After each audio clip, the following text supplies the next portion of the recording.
So are we making this whole thing too complicated, actually worrying about what it is that we're buying? Well, Susie Orman thinks that we shouldn't be buying any physical gold at all, and I just don't know how we recover from that.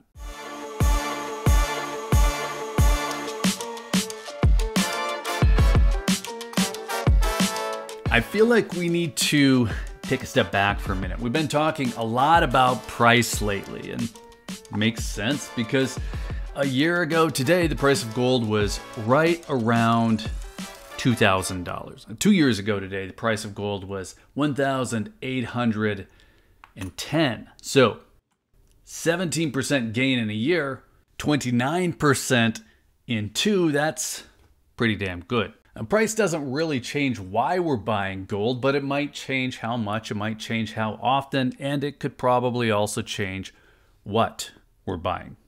So let's talk about that part. Before we get back to it, if you're looking for gold and silver, hit up SD Bullion. New customers can even get gold and silver for spot. That's sdbullion.com/new.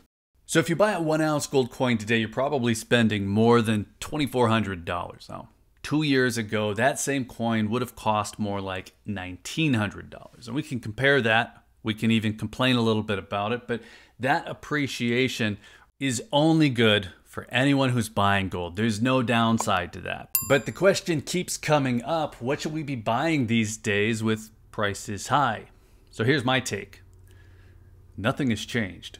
So there's a little bit more to that though, because buyback has changed a little bit lately. Now the dealers I've been talking to aren't paying as much over spot for gold when the prices are this high, and there's no real surprise in that. It typically happens that way. Right now the dealers I know are just over spot for eagles and buffaloes.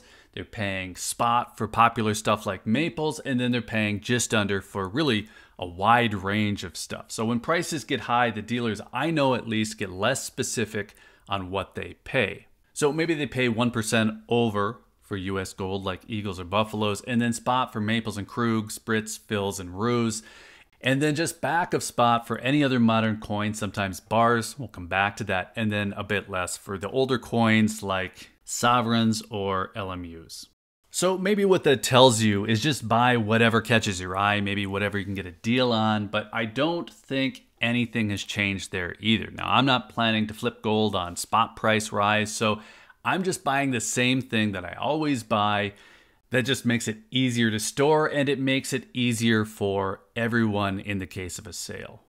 Now, maybe an outlier here is that I'm seeing a lot more pre-33 gold on the shelves lately, and I kind of like it. The deals to pick it up have been pretty good. I assume that's because a few old timers saw that $2,400 mark and sold some down, or maybe their heirs did, who knows. But pre-33 for a decent premium is always going to be interesting to me. It's not something that I'm going to stack at scale. I'm going to reserve that for the eagles, the buffaloes, maybe the maples, but again, I wouldn't mind having a few more.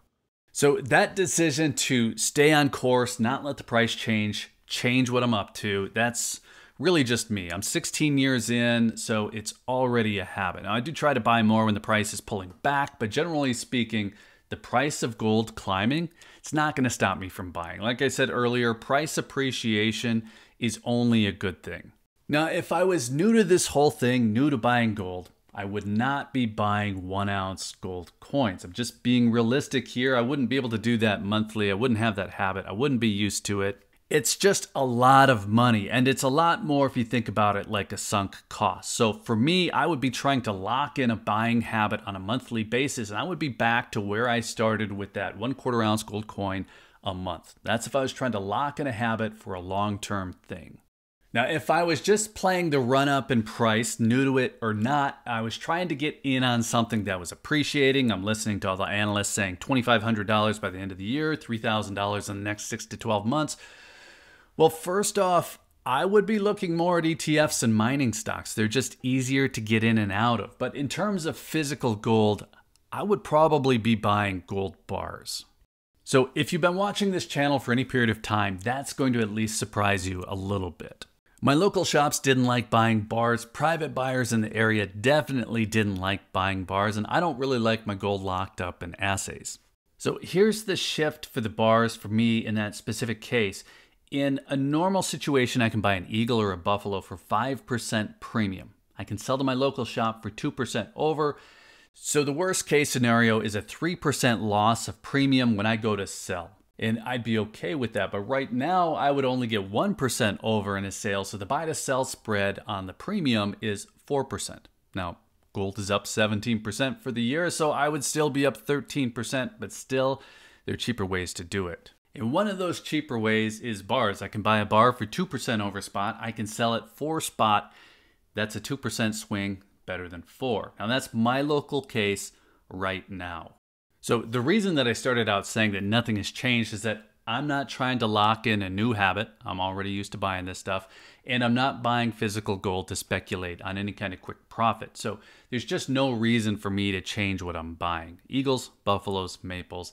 And sometimes even that seems like a lot. Do I really need 3 different things? Well, not really. It's just what I currently have the most of, so it's easiest to continue stacking them.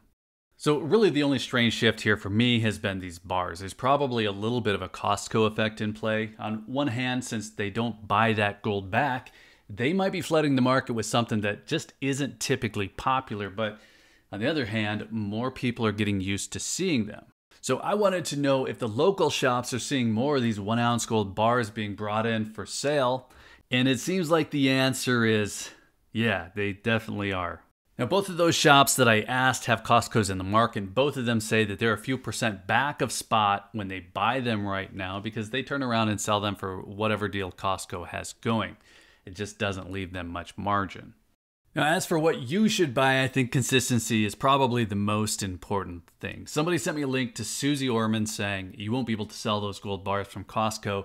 You should only be buying gold equities. Now, I'm not going to make you listen to her. I think they caught her off guard. But she basically says, no, you should not be buying physical gold. And she gives some bad reasons. But if you're just in this for a quick profit, maybe that last part is right. Maybe you shouldn't be. Even with premiums involved, though, let me just show you a quick chart. If you would have bought a gold coin in January of last year, 2023, gold spot price would have been around $1,820, maybe $1,810. Now, at 5% of that, you bought what you wanted. You bought an eagle or a buffalo, whatever it was. You would have paid $1,900.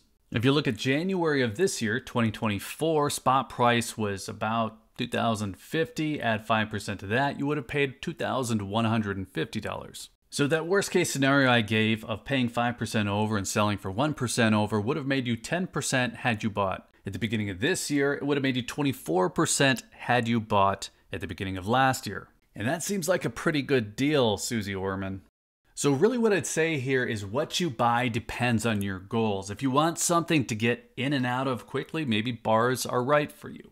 If you want something to get you locked into a habit, maybe a smaller form is probably good, like those 1/4 ounces. But if you're in this for the long term, nothing has changed in terms of what's the best option. There's really no need to make a change for a selling window that you won't be selling inside of. So let's call it good there. Let us know what you're buying. Are you buying less? Are you buying something you weren't previously buying? Or are you just sticking to what's already worked for you? Let us know. And then while you're in the comments, be sure to hit the like button if you found any of this interesting. Be sure you're subscribed with notifications turned on if you want to hear more on the topic.